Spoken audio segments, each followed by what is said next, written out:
Hello and welcome. Today's webinar is the impact of transportation-related barriers on self-perceived physical health among adults in the US. My name is Brendan Williams. I'm the Research Program Administrator at Portland State University's Transportation Research and Education Center. TREC leads the National Institute for Transportation and Communities, a university transportation center funded by the US Department of Transportation. NITC consortium members are the University of Utah, University of Oregon, University of Arizona, University of Texas at Arlington, and the Oregon Institute of Technology. NITC's research priority is improving mobility of people and goods to build strong communities. Our presenters today are Dr. Philip Baiden and Dr. Godfred Boateng from the University of Texas at Arlington. Philip is an assistant professor in the School of Social Work. His areas of research interests include adverse childhood experiences, social determinants of health, vulnerable populations, and mental health outcomes. Godfred is an assistant professor in kinesiology. He's an expert in the design and application of culturally relevant scalable methodologies in understanding the multi-dimensional factors and processes that shape health and health equity across spatial scales, and how these factors can be addressed in a sustained manner. Okay, I'll promote our upcoming events. We have two.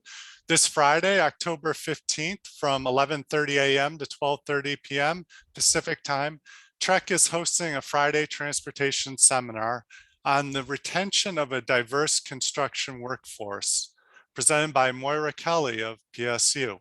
The Friday transportation seminars are a regular Friday event that we're holding through the fall. So please join us for this one and all the subsequent ones. There's already one online on our YouTube saved that you can watch. And our next NITC webinar is on November 9th at 10 a.m. to 11 a.m. Pacific time. Dr. Xiang Cao from the University of Arizona will present radar point cloud segmentation using Gaussian mixture model in traffic monitoring. Okay, so this presentation is going to be about 40 minutes long, and then we're going to have about 15 minutes to answer your questions. I encourage you to submit your questions during the presentation, and we will try to answer as many as we possibly can. After the webinar, you'll receive an email with the link to the video recording and presentation slides. We also appreciate you filling out the survey on our webinars and letting us know whether they've helped you. If you're tracking professional development hours, this webinar is eligible for one hour of continuing education credit. Instructions on how to redeem the credit will be included in your post-webinar email. And with that, I'm going to turn it over to Philip.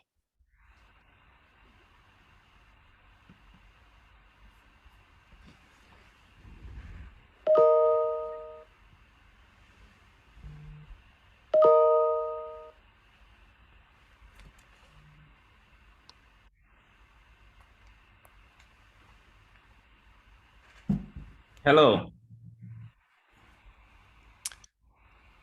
Hey, Philip, I see you, but I don't see your slides yet. Okay, hold on. Let me. 1 second. So, oh.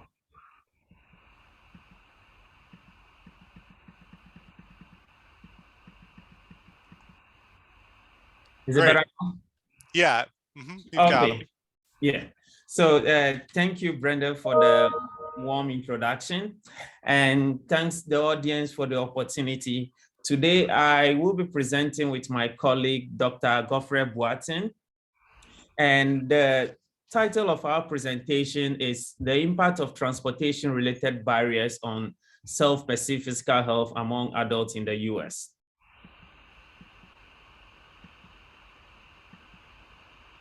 Just to start, I want to put out this disclaimer that this presentation is based on public data from the 2017 National Household Travel Survey, which is conducted by the Federal Highway Administration.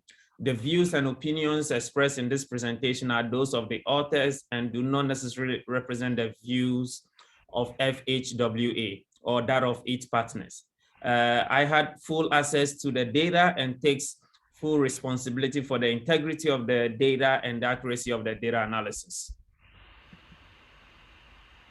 So just by way of introduction, access to quality and affordable healthcare remains a significant problem for individuals living in the United States relative to their counterparts in other developed nations. And although various studies have investigated different barriers that impede access to quality healthcare, we do see that there are still barriers in terms of accessing healthcare, particularly with regards to race and ethnicity, immigration, education and income, neighborhood, housing condition, and living in rural areas.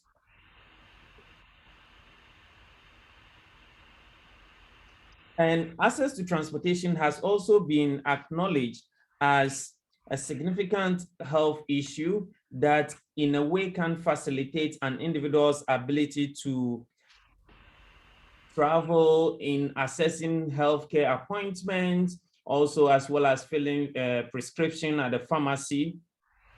Another important factor relating to access to transportation has to do with household vehicle ownership, which has also been found to influence various aspects of travel demands. The lack of access to vehicle has the potential to significantly impede individual access to healthcare, as well as adherence to medication and treatment regimen. And this is especially true for individuals who are living with chronic conditions who require frequent visits to the doctor's office for their medical appointment or to fill a prescription. As a result of this, some scholars have called for the consideration of social determinants of health in understanding how transportation could impact healthcare. And the theoretical framework that we are utilizing for this study has to do with the social determinant of health. Basically, social determinant of health is a theoretical framework that is generally defined to mean the conditions in the environment where people are born, live, learn, work, play, or worship, and age that affect a wide range of health functioning and quality of life outcomes. Social determinant of health has also been shown to as an indicator of unequal access, distribution, and experiences of this, and can result in significant disparities in health access and health outcomes. There are broadly 5 domains that we look at with respect to social determinant of health. The first domain relates to economic instability. So here we're thinking about factors such as income and employment that impact who has access to healthcare and also different health outcomes. With respect to education access, we're looking at literacy level of education as key important factors that also influence access to healthcare and health outcome. And with respect to healthcare access, we have factors such as race and ethnicity that act as determinants in who has access to healthcare. And here we particularly see individuals of color, particularly Blacks and Hispanics, having limited access to healthcare and impacting health outcome. In terms of neighborhood and the built environment, we consider domain factors such as housing and neighborhood safety as important determinants of health. So the type of neighborhood or the housing condition that an individual lives and grows up in will influence his or her access to healthcare and other health outcomes, as well as the social and community context. And with respect to this, we're looking at, for instance, access to healthy food, air and water quality as important factors that influence access to healthcare. And it's also this domain that scholars have argued for the consideration of transportation as an important social determinant of health. So social determinant also looks at the uneven distribution of these factors. So the factors that I talk about, race and ethnicity, access to transportation, income, education, they look at the uneven distribution of those factors and how those factors position individuals in a society. So for instance, how might SES impede individual access or facilitate access to certain psychological experiences? With respect to transportation, we do know that transportation has an impact in accessing healthcare, said that the lack of transport can limit who has access to basic needs of life. Lack of access to transportation could also serve as a barrier in accessing healthcare. And there's been a significant research for consideration of transportation as a social determinant of health. However, limited research has shown that the aspects of access to vehicle could also influence who individuals' health and mental health outcome. That's the objective that we're looking at in this study, is to investigate the prevalence of self-perceived physical health among adults in the US, and also the cross-sectional association between transportation-related factors and self-perceived physical health. In terms of method, we use data from the 2017 National Household Travel Survey. This is a survey that is conducted by the Federal Highway Administration, and it covers residents in the 50 states, including the state of DC, DC. And NHTS covers areas such as public health, environmental analysis, energy consumption, and social welfare. It is also used to monitor the performance and adequacy of current travel facilities and infrastructure. The survey has been running since the 1969, and we have previous one in 77, 83, 95, 2001, 2009, and the most recent version is what we're using for the purpose of this study. In terms of the sampling, the NATS uses an address-based sample, and the survey is stratified into two phases, consisting of household recruitment survey and a person-level retrieval survey. The 2017 NATS included over 960,000 respondents. However, the analysis we are presenting today is restricted to those between the ages of 18 and 65 who has valid data on the variables we took into account. So that gives us a sample size of roughly over 71,000 respondents. And we handle missing data using list-wide deletion of cases. In terms of variables, our outcome variable is self-rated physical health, and we took into account explanatory variables that were grouped into demographic factors, SCS factors, transportation, related factors. For self-rated health, it was asked, respondents were asked to rate their physical health on a scale of 1 to 5, and for the purpose of this study, we dichotomize it into good and poor, where we regroup those who responded excellent, very good, and good together, and we kept fair and poor together. Demographic factors we took into account are age, sex, race, and ethnicity. SCS factors, we look at education, income, and home ownership. And then our key independent variable has to do with household deficit, which was computed by subtracting the average household size from the number of vehicles in the household, where we arrive at a variable coded 0, 1, and 2.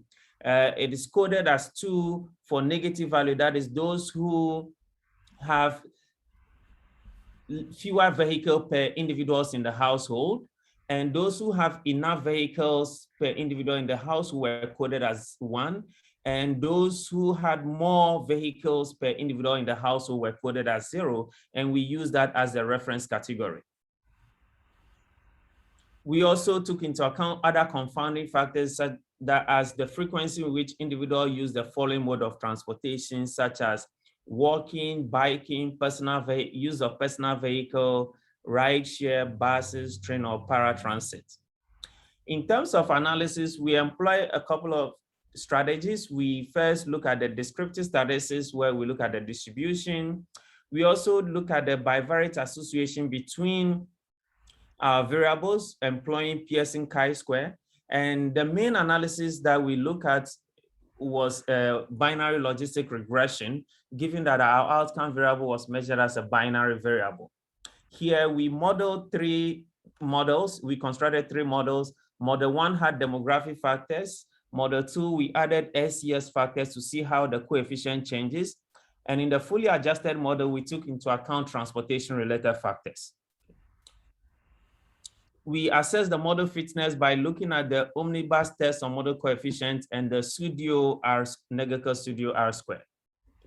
So at this point, I will pause and hand it over to my colleague, Dr. Boateng, to continue.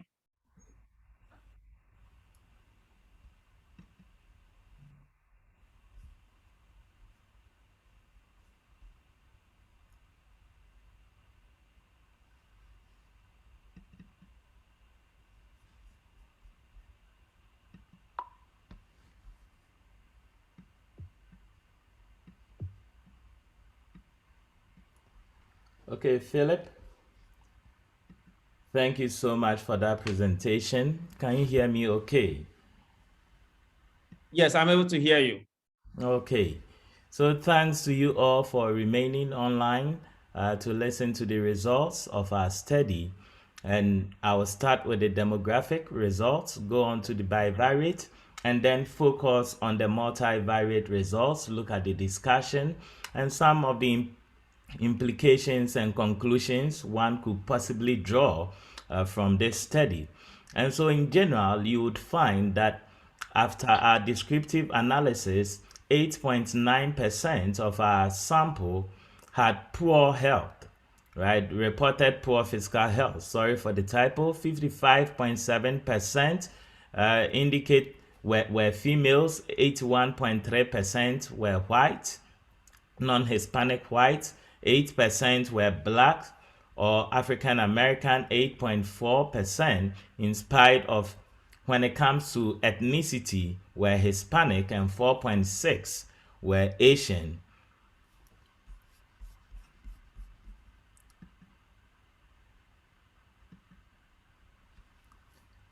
Other descriptives we have with regards to socioeconomic status. When it comes to income per the slide, you do find that about 33.5% of our sample, or would be the population, had incomes more than 100,000 or 100,000 and above. And those who had less than $25,000 constituted 15.2%. In terms of home ownership, about 71.1% owned houses and 28.1% were renting. This tells you in some ways that the population we are dealing with is a more of a high income earning population, considering home ownership and income. When it comes to level of education, we do see that those who had college degrees or higher were 56% and over, and that is much more than those who had just high school education or less education. Those who had some college or associate degrees constituted 29.6%.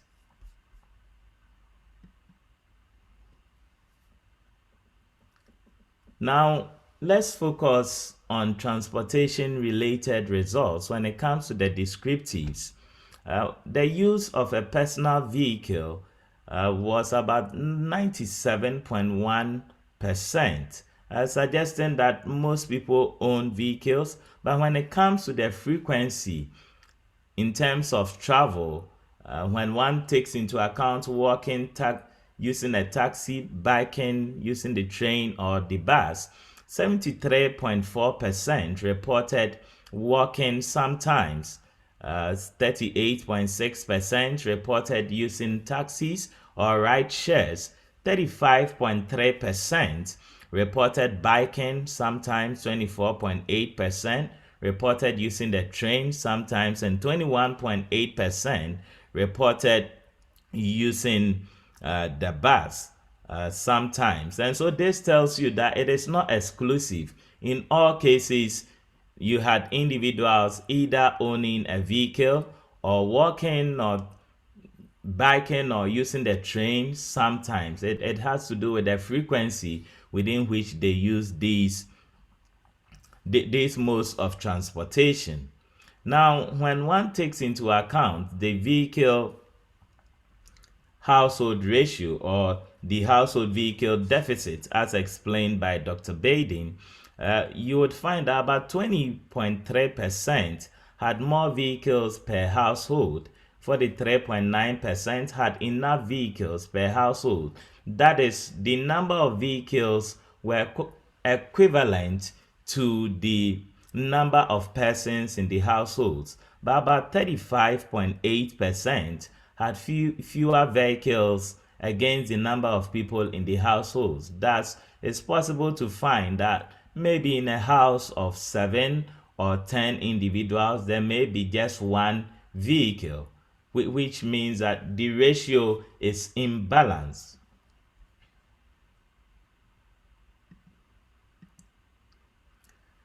So at the bivariate level, we looked at the relationship between the independent variable, the confounding variables, and the outcome variable being perceived fiscal health. And one of the key results we'd like to present is the fact that about 42% of the respondents who perceive their fiscal health as being poor, compared to 35.2% of the respondents who perceive their fiscal health as being good, had fewer vehicles per individual in the household. Again, the proportion of females who had fewer vehicles per individual in the household or were experiencing a household vehicle deficit was significantly greater than the proportion of males who had a household vehicle deficit. And that is the same as saying they had fewer vehicles per individual in the household. And then lastly, for the bivariate results, about 53.1% of Asians compared to 47% of American Indian or Alaska Native, and 46.8% of Black or African Americans, as well as 33.1% of whites had fewer vehicles per individual in the households. And so here we do see the relationship, right? Some ethnic groups or some racial categories had less cars per household than other groups. So at this point, after we've assessed that most of the variables were actually significant at the bivariate level, at least at the probability value of 0.05, we proceeded to the multivariable analysis. And in the subsequent slides, I'm going to talk about the results that emanated from it. Okay, so on this slide, you do see the multivariable model showing the odds of poor fiscal health, particularly for the demographic characteristics. And highlighted in red, you do see age, ethnicity or racial category for Blacks and African American, Hispanics, as well as renters. And why is it in black? Because when you take these variables or when you take these factors, they are indicating that individuals with higher age, or as a person becomes older, they are more likely to report poor fiscal health. Black or African Americans compared to non-Hispanic whites are more likely to report poor fiscal health. Hispanics are more likely to report poor fiscal health, although this particular measure was not significant. And renters compared to house owners or homeowners were more likely, were 1.42% more likely to report poor fiscal health. On the other demographic details, we have females as well as those who indicated that they had some college or associate degrees. And here look at the magnitude of the odds ratios, indicating that they were less likely of reporting poor fiscal health. Thus, in relative terms, females were much healthier or were more likely to report better fiscal health than males. Also, those who had some college or associate degree compared to those who had just high school education or less or lesser education were less likely to report poor fiscal health, meaning they were more likely to report better fiscal health. Now, let's focus on the income levels. And we did highlight that section for you to understand the progression when it comes to the magnitude of the odds ratios. You do find that those who earned 25,000 to 49,000 again were less likely to report poor fiscal health, and it's the same with those who earned 100,000 and above. However, we do see that those who earned much more, that's $100,000 and over, were less likely, with a magnitude of 0.13, were less likely to report poor fiscal health compared to those who earned less than 25,000 US dollars, right? It tells you that this inadvertently speaks to the social gradient in health. The richer you are, the wealthier you are, the better health you have, right? And all of these factors are key so that we understand that it is not only transportation factors that influence the fiscal health of individuals or their tendency to report poor fiscal health, but there are other factors beyond the transportation factors we're going to talk about in the next slide. Okay. So here you have the multivariable model showing the odds of poor fiscal health when you take into account the mode of transportation. And I've highlighted the bars in green for us to take note of significant findings in our study. One, those who reported walking, biking, or the use of a train were less likely to report higher odds of poor physical health. Thus, those who biked, those who walked, those who used the train were more likely to report better physical health. And that is quite consistent with a lot of the studies that have come up with NITC or other research on the social determinants of health. Biking, walking, especially, are key things that one needs to take note of. Again, after we've controlled for the other effects, demographic factors, we talked about in the previous slides, unfortunately, those who use the bus, paratransit, and those with less vehicles per household or households experiencing household vehicle deficit were more likely to experience poor fiscal health. And so those who use the bus were 1.18 times more likely to report poor fiscal health. Those who use paratransit were 1.53 times more likely to report poor fiscal health. Again, those who had less vehicles per household or experienced household vehicle deficit were 1.2 0.27 times more likely to report poor fiscal health. Okay. So this in a whole gives us a good sense of what is going on with either walking, biking, the use of a train, or the use of buses, paratransit as a mode of transportation. Okay. Here again, I want to emphasize here, we do see that those who own personal vehicles were less likely to report poor fiscal health. However, those who reported sometimes using taxis and ride shares were less likely to report poor fiscal health. This was not significant in our model. Okay.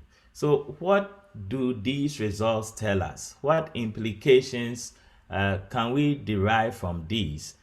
What are the summaries of our results? And the next slide would highlight those. Okay. So we find that about 9% of respondents rated their health or their fiscal health to be poor. Okay. And here again, on average, respondents had 1.21 vehicles per household. Right? So at least, at minimum, there was one car, or each household had one car when the survey was administered. And then more than 1 in 3 respondents had vehicle deficits, and were more likely to be the poor, to be having lower education, to be renters, and also to be in the racial category, being Black or African American or Hispanic, right? And so this is quite consistent with existing studies that have been done in this area. So then the question is, how many vehicles is enough, or how many vehicles are enough for a particular household, and what implications would that have on their health, right?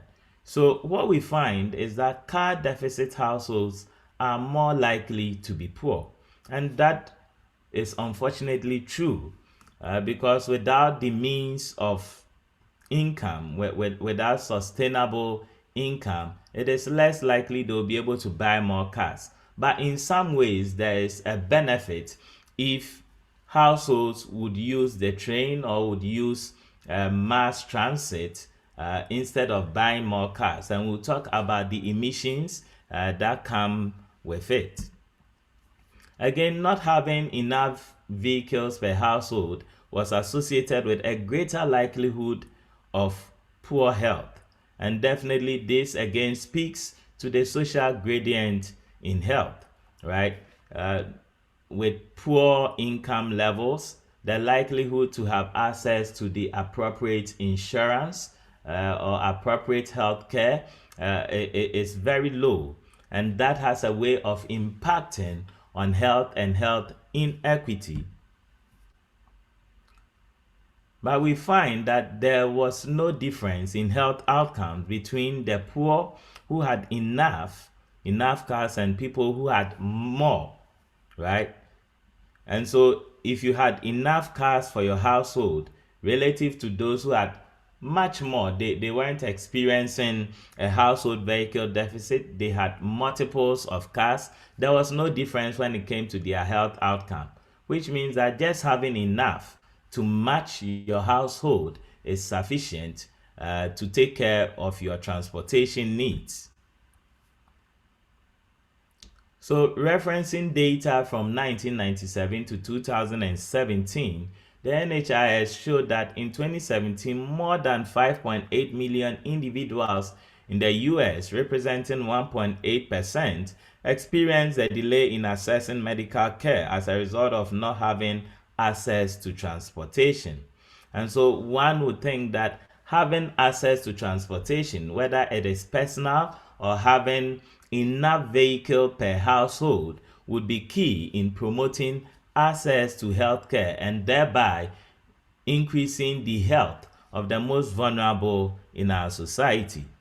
And finally, we do see that a significant increase in transportation barriers between 2003 and 2009 with those living in poverty and who have chronic diseases disproportionately impacted their access to transportation, right? And so these transportation barriers impeded their access to healthcare and ended up increasing their risks to chronic diseases, as well as they are moved into poverty. Okay.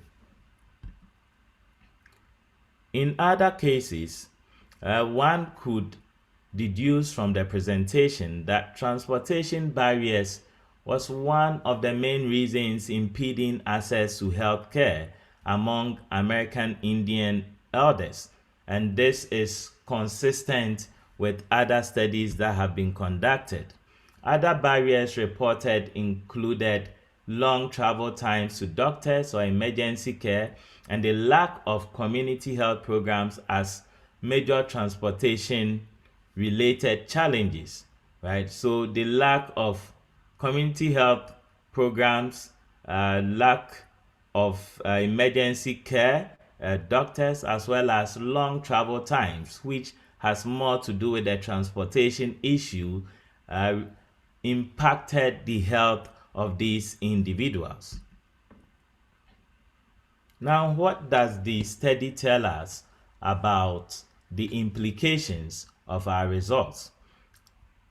One can ultimately deduce that walking and biking increase the likelihood of good health in our population, which means that which then means that there is a need to promote this as a means of transportation, especially when you are looking at shorter distances.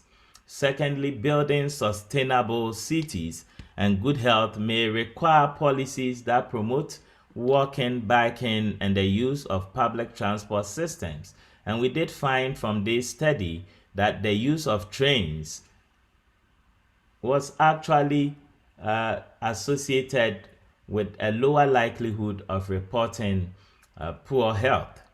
Again, the use of trains or biking or walking do not emit emissions, right? Consequently, this has a way of also promoting sustainable livelihoods. In spite of the strengths of this study, we would say that there are some limitations with our study. One, we weren't able to adjust for certain variables that would be considered transportation related.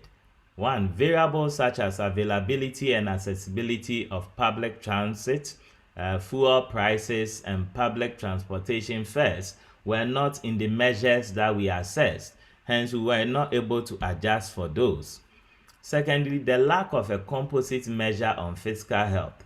Definitely, this is a self-reported measure, and so there might be some bias with it. However, future studies may need to look at a composite measure on health, which does not only look at the presence of a disease, but also the social, the occupational, the emotional, the intellectual health of the individual. Number 3, we are unable to make causal claims between transportation-related factors and self-perceived fiscal health. And this is mainly due to the fact that the design used in implementing this survey was not experimental, and again, the data is not longitudinal in nature. Consequently, we propose that future studies may need to look into the use of longitudinal studies that follows individuals with transportation needs over time, which will be a very important next step. So what are the study implications before I come to the conclusion of our presentation? The findings from this study then suggest that there is a need for pavements and safer pedestrian walkways if we want a lot more people to walk for shorter distances instead of driving their cars, which emit carbon dioxide or carbon monoxide.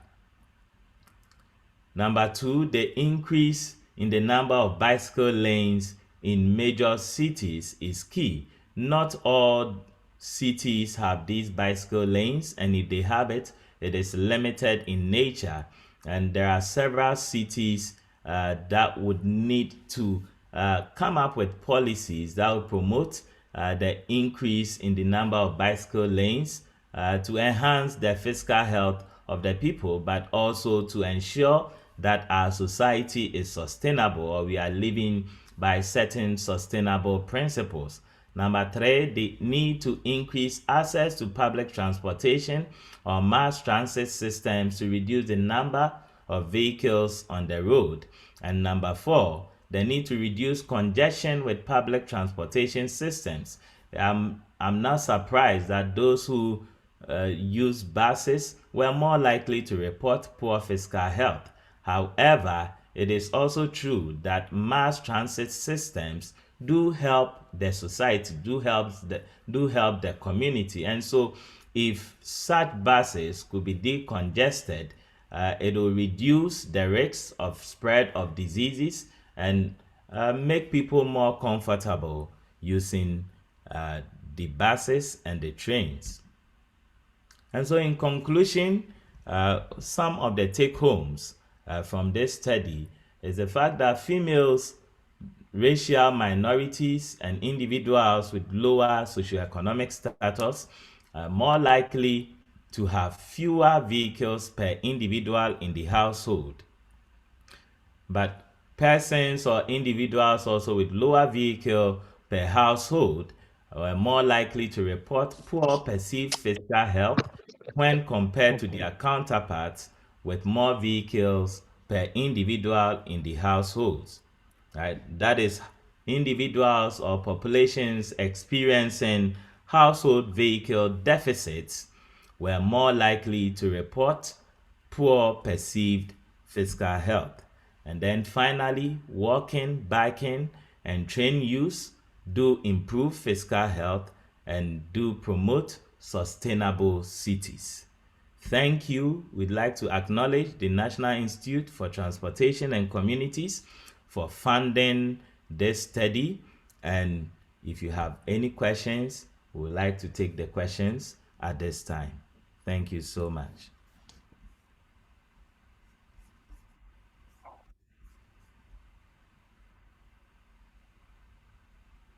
All right, thank you both for presenting. So we do have a couple of questions. I think one of them, our first one is talking about the kind of survey. And I know that it was the National Household Travel Survey, or yeah. And I think that this might be a good moment to talk about how you guys would like to do some surveys yourselves, and maybe just sort of mention how the study could build off of doing those in-person surveys. Okay, Philip, would you like to go? Yeah, so thank you, Brendan. Thank you for the question. It's a very useful and important question. We set off initially with the idea of developing a transportation barrier scale, where we'll be able to see what are the key barriers that we can use to measure transportation barriers and how that impacts individual physical, their psychological and emotional well-being. But due to COVID and its challenges, we had difficulty recruiting participants, and we had to settle with this.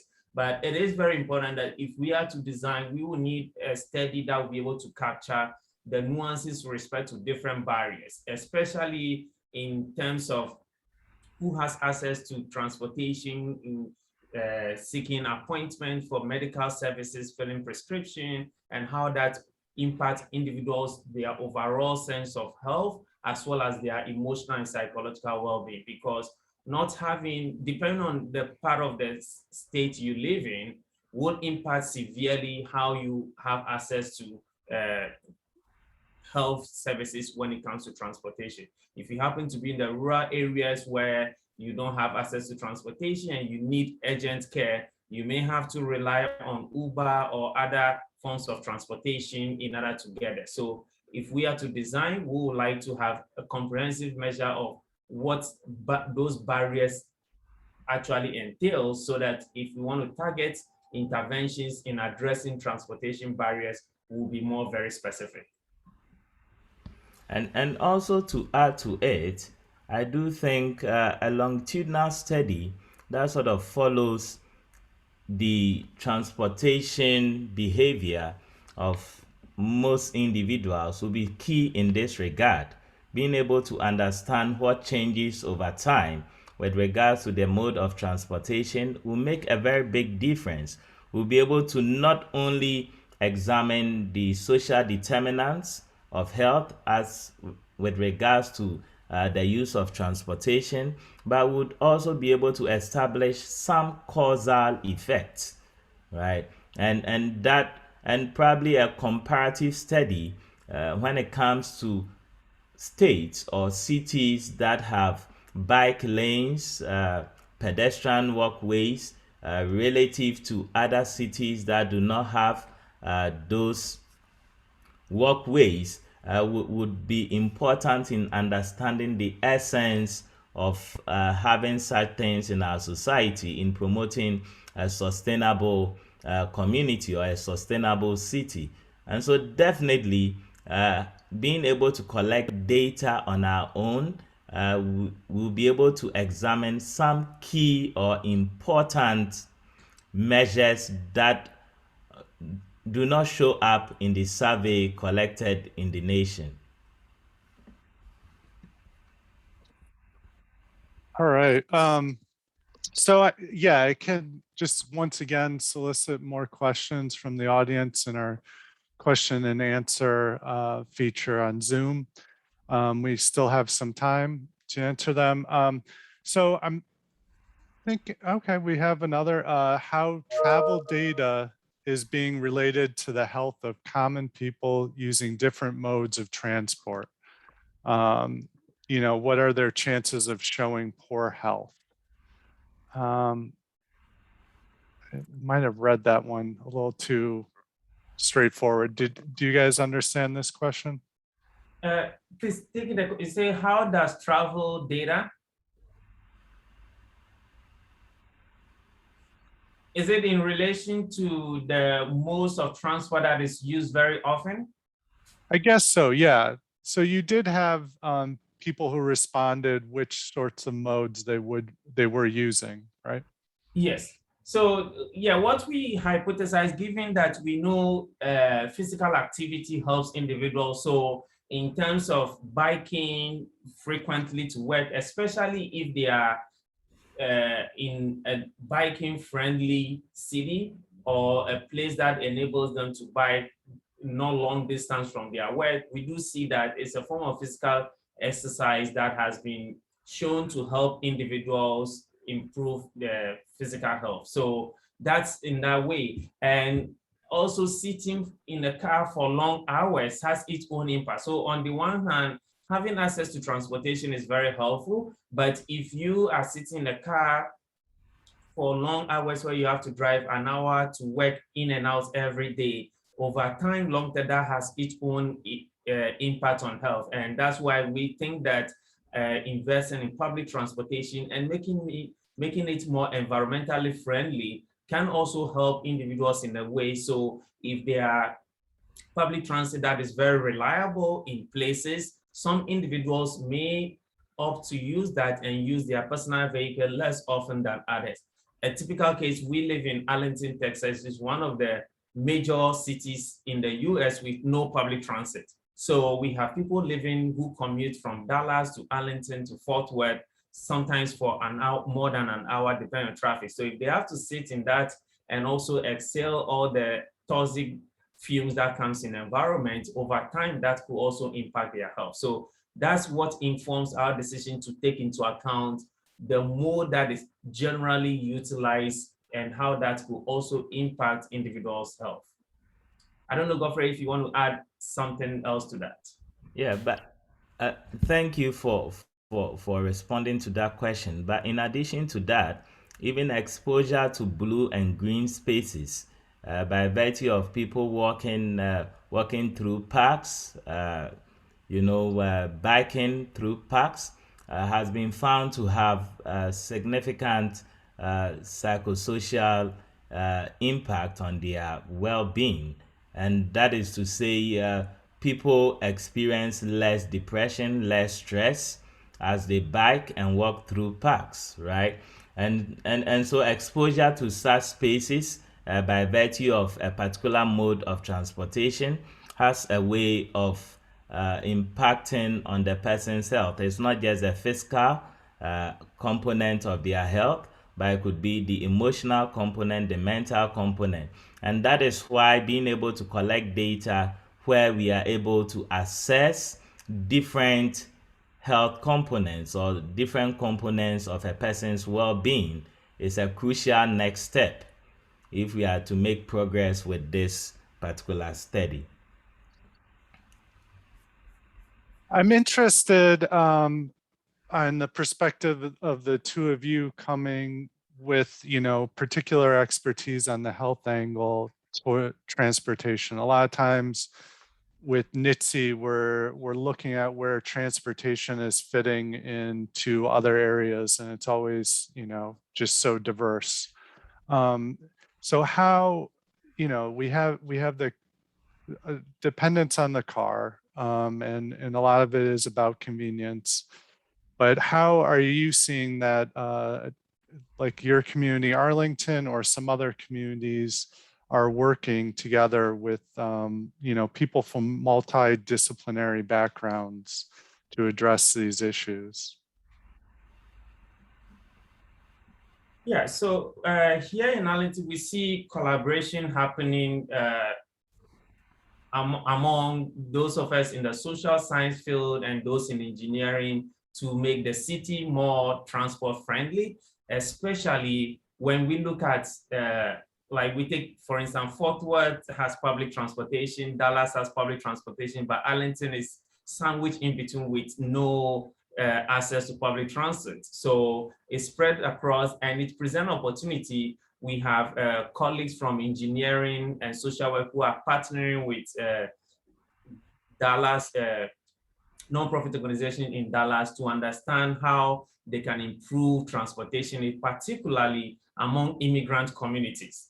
The DFW Metroplex has a lot of immigrants, and when they are in, sometimes they don't have access to transportation. They have to rely on their colleagues giving them a ride to work and in accessing basic services. So we do have that collaboration, bridging social work and engineering and public health in order to understand holistically how do we help those population, those who are very vulnerable, especially immigrant communities, individuals who are at risk of homelessness that don't have any way of moving around. But the Metroplex is very broad, spiral, but in getting from one place to the next, it's a challenge. So those marginalized communities, we're working in a way to improve their access. And I just want to emphasize one of the things that Dr. Baiden talked about, the role of university faculty and non-profit organizations coming together to determine which communities are most vulnerable and do not have access to the different modes of transportation to access certain basic resources, right? And it's not just the basic resources, but it also has to do with access to, let's say, healthcare. And so there's a program of the sort that is going on to provide such individuals, especially the homeless, with a means of transportation to healthcare providers. And this in some ways is bridging the health inequity gap that they've been experiencing for so long.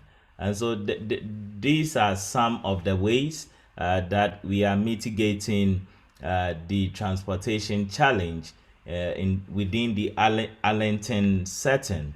However, I think a lot more can be done if we are to research and uncover the several challenges facing these vulnerable populations.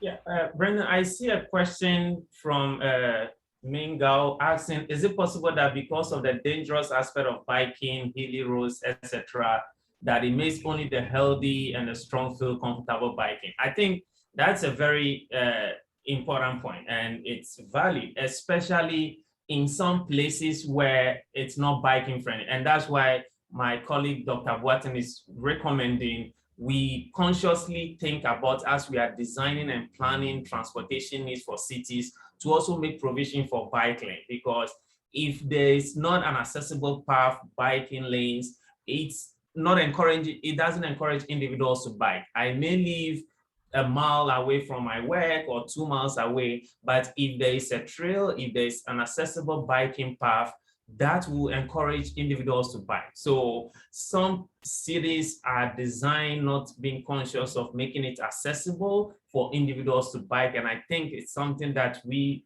also need to emphasize, that as planners and as engineers are making effort to design and rebuild the built environment, we should also not lose sight of the fact that we consciously have to make effort to make biking very accessible so that people will feel comfortable biking, not only in the trails, but biking to work or biking for short distances. I guess just to maybe reiterate, do you feel that health and people's health is or has been and maybe is now more so being taken into account by other professions? Yeah, I think the social determinant of health has really gotten us to be conscious that in everything, in every discipline, we are making a conscious effort to tie things that we look at its impact on health. So it is not climate change and its impact on our health. The air that we breathe, the environment we live in. So the health is now assuming a central focus in every discipline, because there is a connection, and not just the physical health, but the psychological and the emotional well-being, given that sometimes we don't see the impact of some of these factors right away, but sometimes it lingers on for years. The closer you live to a highway, sometimes could impact the fume that you inhale, how it impacts your child, long-term cognitive functioning and things like that. So health is assuming a center stage in a lot of things, and I'm very happy that NITC is able to connect engineers, those in engineering and those in public health together to tease out some of this and also spare different collaborations. And just to add to it, the factors that influence health do not happen in isolation. They coexist, they co-occur. And so the absence of sufficient funds is not the only factor preventing people from accessing healthcare. It could also be the lack of appropriate transportation, right? And so the ability to be able to look at all of these factors, how they co-occur in some ways synergistically to influence the health of most populations is so key. And that is why, as Dr. Baiden said, health has become a central component and it is impacted upon by multiple indicators within the environment in which we live in. Great. All right. So we are coming to the end of our hour. Would either of you like to, say anything more? Was there anything on the tip of your tongue? No, we just want to thank NITC for the opportunity. We are very grateful, and we have our contacts here. So if anybody have any question, want to reach out, feel free to reach out and we'll be happy to chat.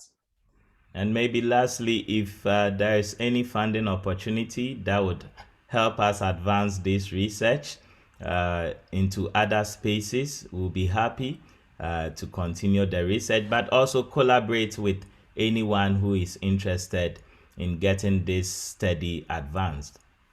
Thank you. Yeah, thank you both. This was wonderful. And thank you to the audience. Please join us in our upcoming events, and we'll see you then. Bye. Bye. Bye-bye.